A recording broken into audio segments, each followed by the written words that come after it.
Paul Jerome, you're welcome indeed to another edition of the programme. Well, this week, as part of Mayo Science Week, we're taking a look at an age-old tradition, butter making.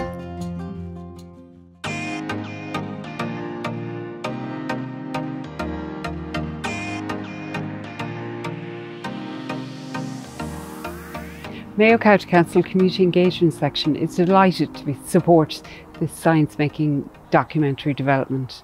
This has been led by our young people, the Corlin Nogue members. It's a coordination or a collaboration between the Corlin Nogue members and our age-friendly members. The objective is to create a documentary for Mayo Science Week, which Mayo County Council is responsible for. It's also about producing an educational resource for primary and secondary schools.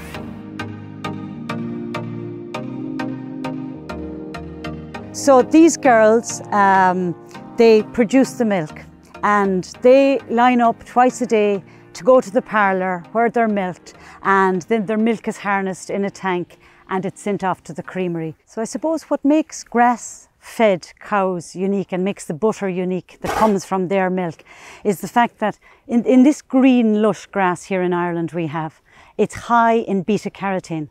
And it's that makes, if you've ever thought of why is our butter yellow and why is the butter maybe elsewhere more of a whitey colour, it's that beta-carotene that makes our butter unique. So the next time you're putting the butter on your bread or on your potato, whatever it might be, think about it and think about where it all came from. It all started with these girls.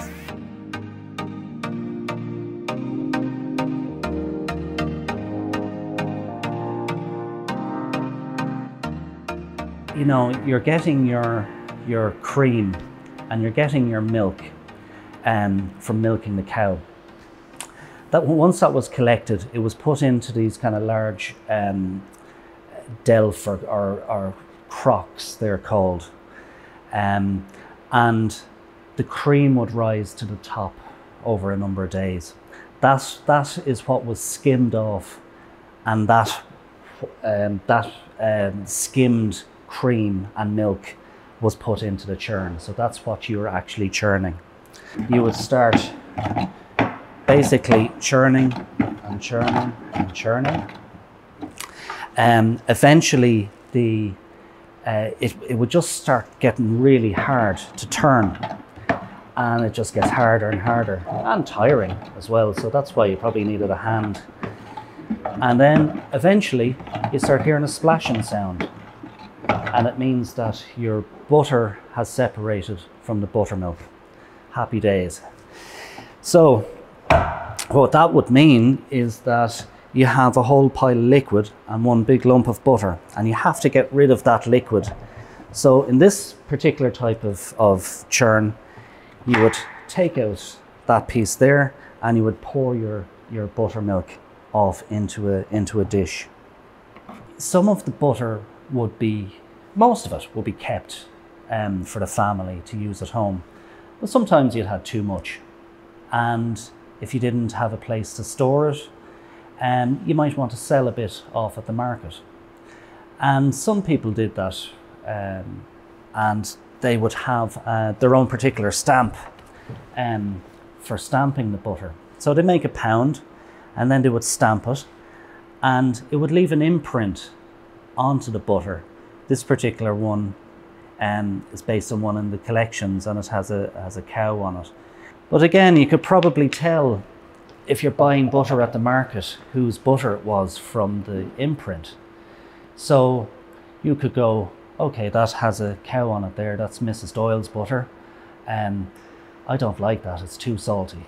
Or it could be Mrs. O'Malley's butter, that's lovely and fresh, but it doesn't last as long. So I hope that gives you a kind of a little bit of history around butter making in Ireland. And of course, if you want to see some of the items on display here, you can always come to the Museum of Country Life, and it's free to visit.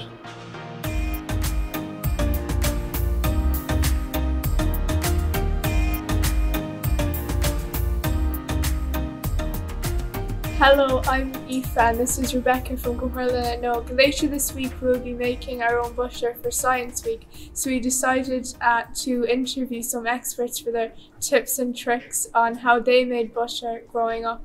So we'll start off with the question of how often did you make butter when you were younger? Well, I actually didn't make it, but my father always had it in the house. A lady brought the milk and the butter was wrapped in parchment.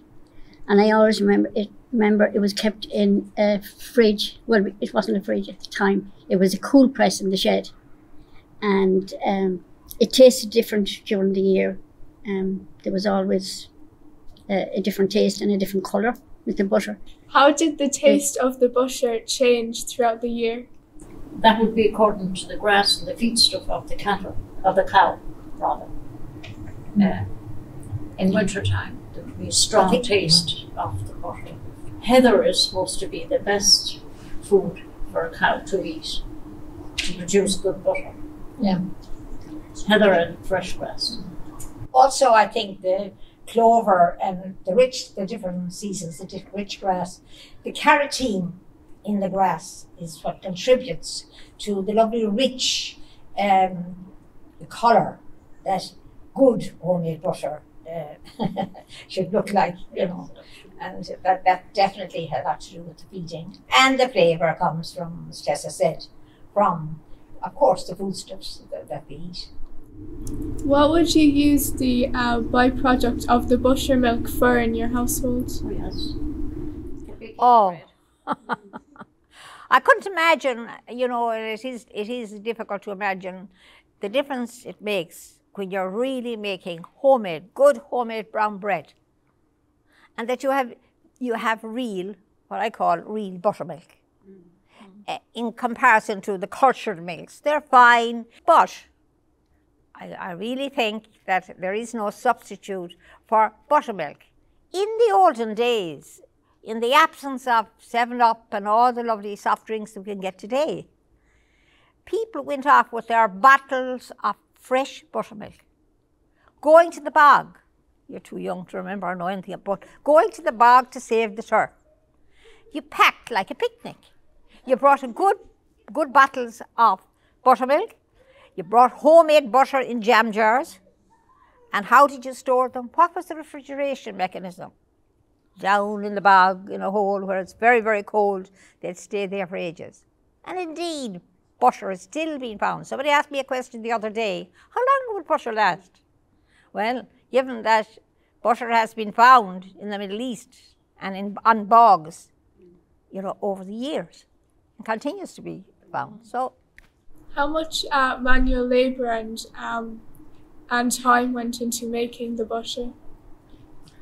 Well, I think the first time I saw it, I was only about 3 years of age, and I came to my grandparents and for a holiday. And my grandmother, I thought she was an old lady. But when I found out how much labour went in, and how much I've heard from these other ladies of how labour intensive it was, I'm not surprised I thought she was an old lady. She must have only been in the late 40s or 50, and I thought she was about 80. But these ladies can tell you there was an awful lot, very hard work for people, wasn't it? And I think you have to take into account that we are now talking about when they first started making families making country butter. We are talking about rural electrification hadn't come as yet. We're talking about running water on tap wasn't as available. So if you could visualise what it must be like for these women who did 100 jobs at one time, in and out of the farm, running to a well with their buckets to bring home good drinkable spring water, which was available then. Hard got, and you worked hard to get it. But I think that, you certainly can put down that it was a laborious task, but everybody helped. That's my memory of all being in there putting our hand. And the process of gathering the cream and getting it ready to make a churn, you had to start at the beginning of the week, I suppose, gathering the cream. That was a big process, and it had to be very hygienically done and the case to pick up any bad flavours or anything else. And you processed and gathered that cream all week, and then you churned it at perhaps at the end of the week. Was there anything added to it to preserve it? No. No. Not that I ever heard of. First you had the fresh milk and you kept it in a basin overnight and then skimmed it in the morning into a crock, which was the known vessel then for gathering the cream. And you kept it there until it broke, what they call broke, it got sour, enough to make the churn. Then you churned your milk. And the process of making the churning, you added, if it was very warm weather, you would have to add cold water. And over the years, how has butter changed? How has the colour changed, the taste? Have you noticed a big change? Well, there's so many different brands at the moment, and all different manufacturers have their way of doing it, don't they? And their secret recipes and everything. I just think it's just a personal taste, really, that's to me. You can buy country butter, can't you, and things like that, and the taste is slightly different, but not a big difference in it. Do you think you're still going to be able to make butter this week after listening to all this? Oh geez, I sure hope so. Thank you all so much for this interview. We've learned so much, and I think the butter that we make will have to be brilliant. Prize winning.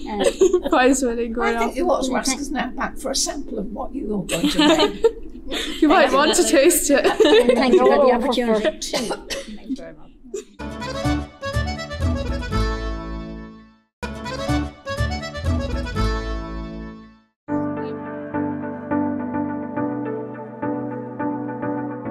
The science behind making butter from cream. To understand how cream can be turned into butter, we must first understand what cream actually is. That is, we must understand the structure of cream. So what is cream? Cream is an oil in water emulsion. An emulsion is a colloidal solution, and a colloidal solution is a mixture in which tiny insoluble particles of one substance are evenly distributed throughout another substance. A colloidal solution forms when two immiscible liquids, usually oil and water, are forced to mix together. Immiscible liquids are liquids that do not dissolve in one another. In other words, they are liquids that do not normally mix. So there are two types of emulsions. The first type is a water and oil emulsion, where tiny droplets of water are dispersed throughout the oil or the fat. And the second is an oil in water emulsion, where tiny droplets of oil or fat are dispersed throughout the water.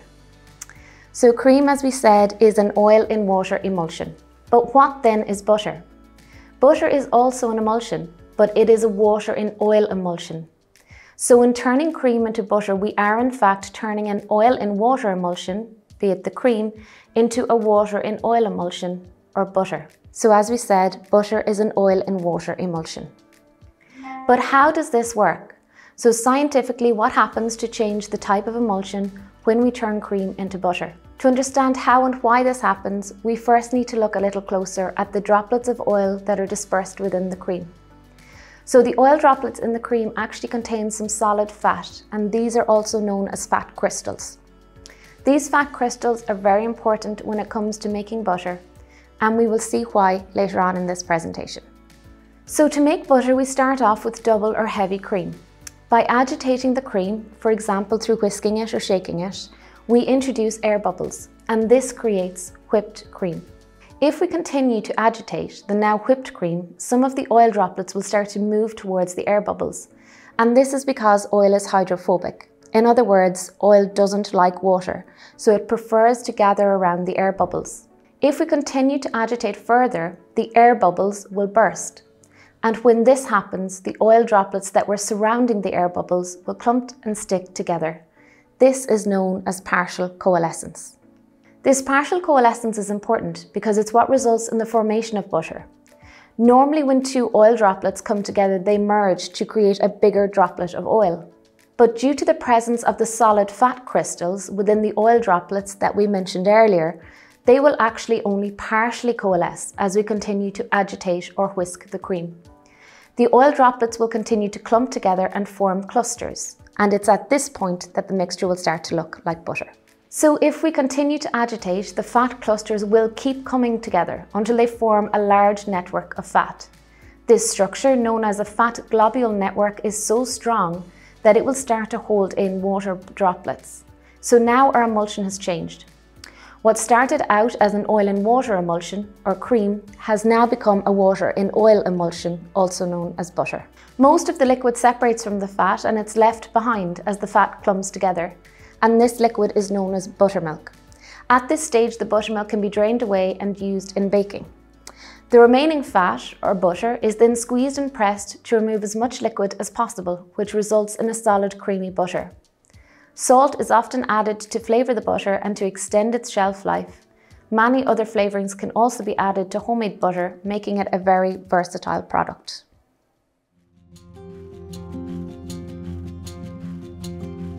I learned how to make country butter from my mother, who sold the butter locally to shopkeepers and private customers.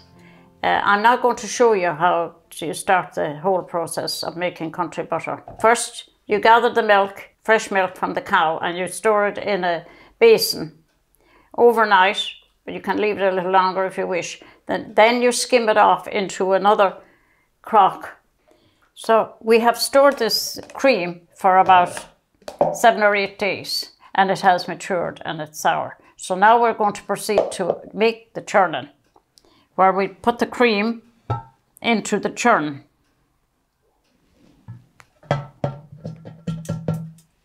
So I now proceed to churn. This process will take 20 minutes at least before we see butter. And as Tess churns away, turning the whole wheel there, if you like, and you see the vibration going on. The same principle, whether it's a splash churn or the old traditional churn. It's about mixing and beating, as you would with your ordinary mixer today when you're creaming anything. So you're incorporating air and you're bringing it together so that it will reach a point where the butter grains will appear. Just not yet, Tess. I know she's exhausted working. But I think we just need to know also from the scientific point of view that temperatures were guessed at. There was no thermometers in the olden days. So people were expert at recognizing if it was too cold in the winter time, and they knew the results if they tried to churn. They're churning for ages and ages and ages.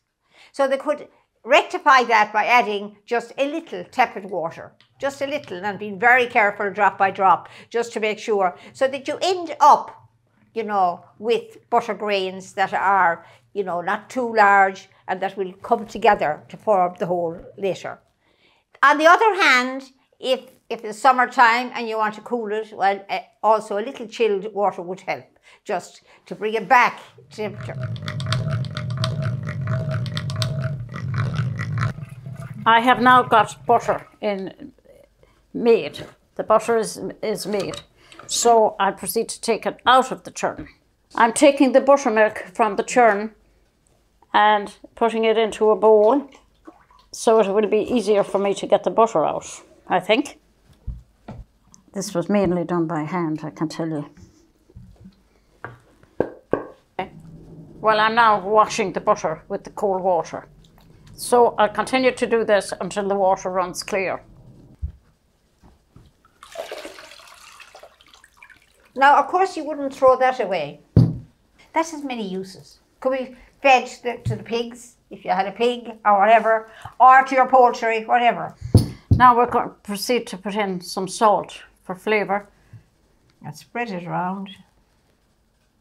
I am now taking the water, as much water as I can from the butter. It has been salted. No.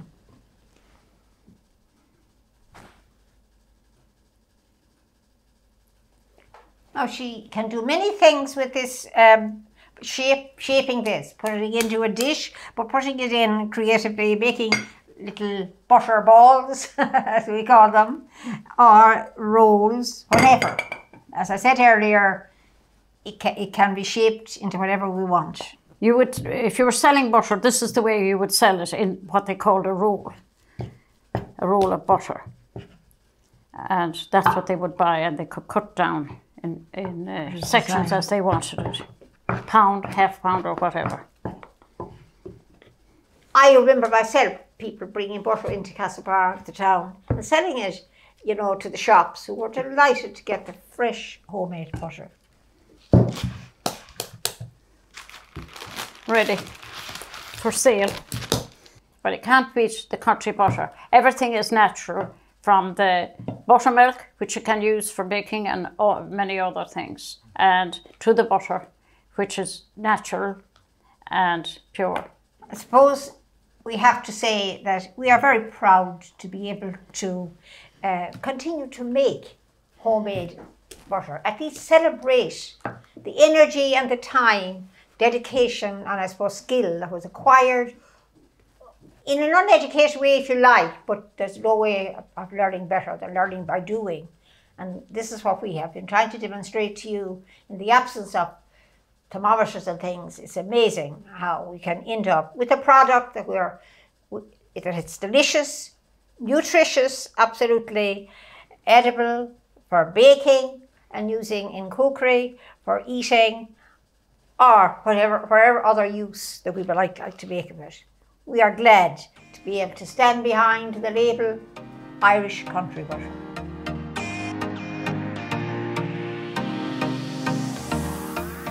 Hello, my name is Holly, and today I'm here with Rona and Chloe, and they're going to show you how you can make butter at home. All that is needed to make butter is cream, simple as that. Shaking it physically breaks down the lipoprotein membranes of the fat molecules. This breaks down fat in the cream. Air is being introduced into the cream while shaking. The fat molecules start to clump together around the air bubbles, which makes whipped cream. The more you shake, the more fat that clumps together, leaving the water, as fat hates water. The liquid that leaks out is called buttermilk. Now you may be wondering, why does shaking cream make butter? Cream is nothing but milk fats. A complex mixture of lipids gets stabilized by its own fat molecules. When the cream is stirred up, the fat molecules all together forms a clump, leaving the water molecules, since fat hates water. The cream goes through a physical change when it is churned into butter. The fat molecules clump together while stirring or shaking, causing the liquids to be squeezed out of the solid mass. This physical change is absolutely reversible. The butter can be melted and mixed with buttermilk to make cream again.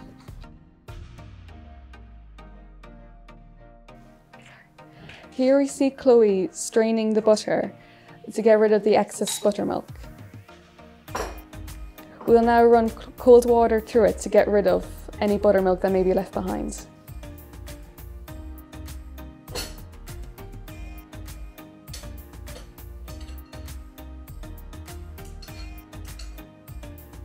And this is our finished product.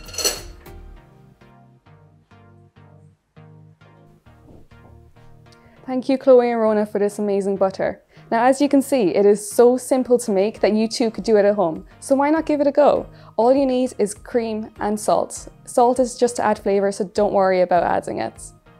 And as you can see, the equipment is very easy too. Just a jar or a bottle is all you need, and then a sieve to strain the butter.